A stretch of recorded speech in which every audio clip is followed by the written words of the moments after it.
Watching them this offseason was, a little hard for me. I'm a real competitive guy, so I was always trying to stay in touch with my friends, all the guys that were here.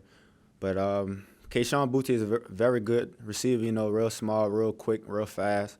I was watching him the other day at practice. I think he could be a big guy, big name here.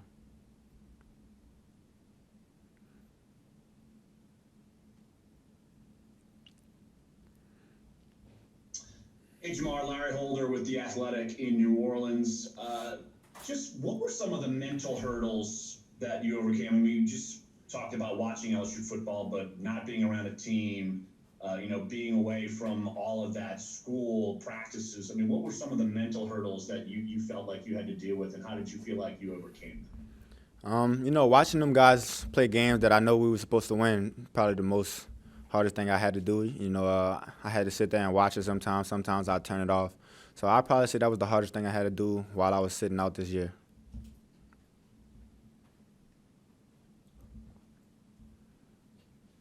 Hey Jamar, this is Joey Lizzie from Science Sports. How are you today? How you doing? I'm doing good. So, I have two questions here. Have you spoken to the Cincinnati Bengals, and what would it mean to reunite with Joe Burrow there? I have talked to the Bengals. I don't know how many times I've talked to them though. Um, but me and Joe, I wouldn't mind going back with Joe. If we go back together, we try and do nothing but get back on chemistry and have some more fun. Hey, Jamar, Kalia Parks with Public Sports. Congratulations on your workout today. Can you describe how your work ethic has played into your success thus far, and how does it set you apart from other wide receiver prospects? Thank you. I say my work ethic is pretty big. My friends, family. I have a big support system, so they always keep me going. But on the other hand, I just want to be great. So there's no way for me to sit down outside. Be lazy and get passed up every day. Someone's always outworking me somehow, some way. So I gotta remember that and keep working. Hey Jamar, Danilo Lacali from Torcedores Brazil. How are you today, man? How you doing? Fine. So you just crushed the Pro Day and congratulations for it, but how much do you feel prepared to get in the league as playmaker? And how often do you talk to NFL players and get some advice to improve your game? Yeah, so I can't wait to be in the NFL. This is really a dream come true for me. I've been thinking about this so since I have been like maybe 9, 10 years old. But I don't really talk to too many guys in the NFL. I might talk to Justin, maybe Jarvis Landry or something like that. But I don't really contact too many people from the NFL. Hey Jamar, Jacob Infante from Windy City Gridiron. Appreciate you taking the time to talk to us today. Uh, can you go through what you've been working on over the course of these past few months? Having opted out of the 2020 season, what you've been fine tuning specifically to build upon that incredible 2019 season. So yeah, when I opted out, I was working on a lot of my speed stuff, and after a while, I started working on my routes again. Getting used to dropping my weight again, getting used to my feels and my feet again. So it was just me all trying to feel comfortable again. Hey Jamar, Chrissy from USA Today Sports Media Group. You talked about the Bengals earlier. What appeals to you most about that offense? And then do you think that you kind of surprised yourself or other people today with the numbers that you posted? I don't really watch the Bengals offense as much. I just know Joe plays for them. I know Tegan Higgins is another receiver they have. They spread the ball around a little bit. It looked like they run a little bit of our old offense I was in. Um, but I can't even remember what the other question you had said. I'm sorry.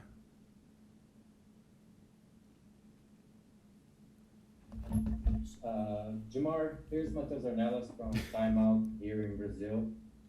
Congratulations for the amazing pro day and for going for the NFL draft.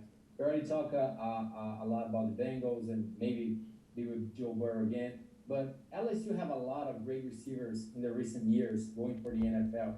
Do you think this is like a chip on your shoulder for you guys, or just like, no, I'm gonna do my history and that's it? Well, I don't think there's no chip on our shoulder. I don't think there's no worries for the rest of the receivers here. I think everyone just wants to build their own legacy, leave something at LSU because that's what we all came here to do, build our legacy and leave one. So I think that's all what we came to do. Yeah, Jamar Rod Higgins, Tiger Rag. Back when you made your decision to not play, what ultimately did you, what did push you over the edge to say, I'm not gonna play? What was the reason? And also, was it important for you to make a decision before the season? You didn't want to get into the season and play and then quit? Yeah, so my decision came off my family, a lot of family-based moments. I had a lot of stuff going on with my family at the time, so I wanted to take care of that. But during the season, I didn't want to play a few games and then opt out because that doesn't look right. If I'm going to play some games, I might as well finish the whole season. And I was still debating on if I wanted to opt out in spring when I did it. Hey, Jamar, Brooks Cabina from The Advocate. As we were tracking your progress today, on Twitter, everybody just seemed to be, real excited about your times and your distance and your jumping. Did you surprise yourself today with what you were doing, and how have you been training in the time since last year? Yeah, I would say I kind of surprised myself. I was going for a low 4.4, but last night I was feeling good about my starts. I felt like I could have got a 4.3 this morning, and I did it. So that was what I was going for. And how have you been training since opting out? Like, what have you been doing behind the scenes? Any places that you've been working with? Lately I have been, just catching balls, getting back into my groove. Trying to work on a lot of receiver work right now. But as of right now, I think I'm going to go full out just football. I was working on a lot of track, though, at first. Hey, Jamar, Billy Embody with 24/7 Sports. Good to see you again. When you watch Justin, this year as a rookie receiver and go on to set those records, what were some of the things you took away from him that you need to pick up right away to try and have similar success and to top what he put together?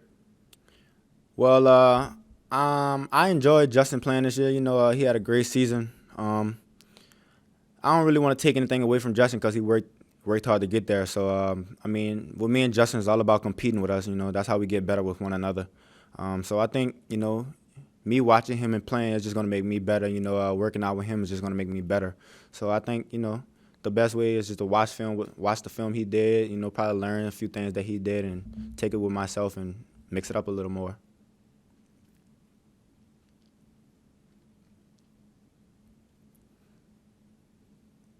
Hey, Jamar, Jay Morrison with The Athletic. Curious, if you were to reunite with Joe, how much of a head start or advantage do you think that would be to have a connection with the guy already? And other than your 40, is there a number you put up today that you're proudest or happiest with, and why? I'll probably say my vertical. I was actually trying to go for a 41. I was jumping 39s at Exos, so I wanted to come out here and jump a 41. But about the Joe thing, I think I would have an advantage if I was to play with him only because we played a couple years. But we'll still have to get that groove back ahead, feel for it again. It's not just going to be there when we throw again. So we have to build that chemistry back up and work hard again.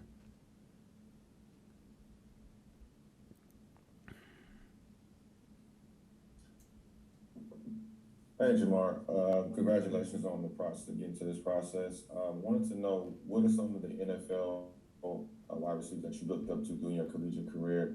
Some things that you've taken from their play and put into your arsenal? Yeah, so when I was here, I was watching a lot of different receivers. I was really watching Stephon Diggs, one of the most.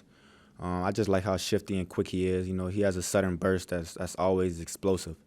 But growing up, I was a big Dez Bryant fan. I got real cool with Michael Thomas when we won the championship. So those people, they always kept me going, kept pushing me. And I just always wanted to, take a little bit of their game and add it in mine. We got time for one more. We'll finish with Alex Fleming. Mr. Chase, Alex Fleming, Florida Sun, how are you? How you doing? Not too bad. I got a couple of questions for you, sir. Since you've been gone for a year, how have you been able to keep your body in football shape?